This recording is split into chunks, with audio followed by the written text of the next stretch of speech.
Welcome to GatorsZone.com. I'm Chris Harry alongside Scott Carter. The Florida Gators defeated the Arkansas Razorbacks in here at the Swamp 30-7, the first night game at Florida Field in nearly 2 years.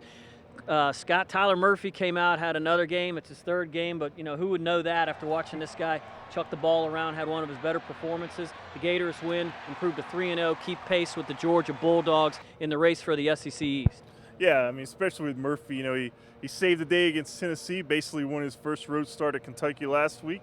And this week he makes his first career home start and doesn't miss a beat. I mean, guy's been a quarterback for 3 weeks. It looks more like 3 years. I mean, he was 16 out of 22, I think 240 yards, 3 touchdowns. And no interceptions. No interceptions, which probably Will Muschamp's number one not to do list. Right. The defense did start a little bit slow. Arkansas, I think, had 81 yards rushing in the first quarter. That was more than Florida allowed in any of the first 3 games. But then the defense slowly started taking control in the mid quarters. And in the fourth quarter, there they are sitting on a big lead with the way Murphy played. And, they win again here at the Swamp. And like you said, the first night game, a nice atmosphere.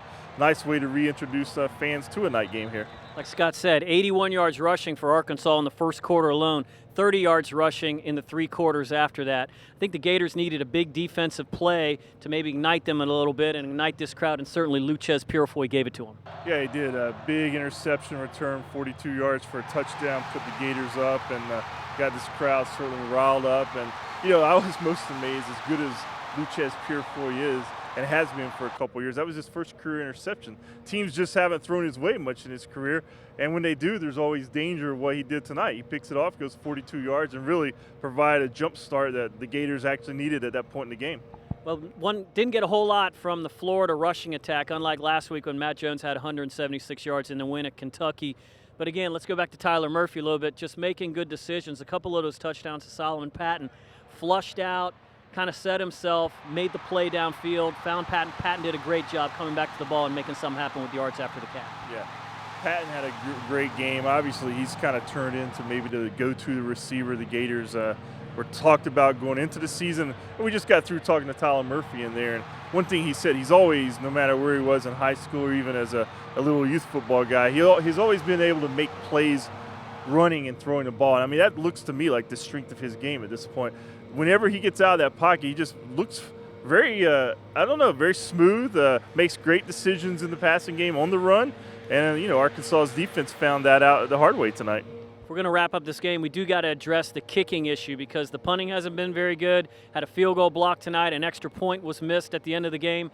Will Muschamp's going to have to address that before this team goes forward. Yeah, I mean, one of the last things he said tonight, that's still open job. I mean, obviously, Austin Hardin missed a field goal early in the game, blocked, and then Muschamp goes to Brad Phillips, who had some experience in 2011 filling in for Caleb Sturgis.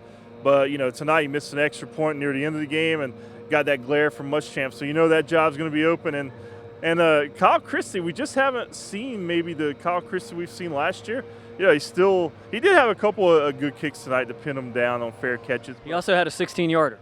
Also a 16-yarder. So there's some work to do there in the kicking game. And last year that was such an important element for this team. And, Muschamp knows as they go deeper into the season, they're going to have to rely on those guys to come through more. Well, they're going to work on the kicking game, and believe it, they're going to work on the offense. They're going to work on the defense because next week the Gators go to Baton Rouge to face the LSU Tigers. That's a huge game. Scott Carter will be there. Chris Harry will be there. We hope you guys join us. Thanks for joining us.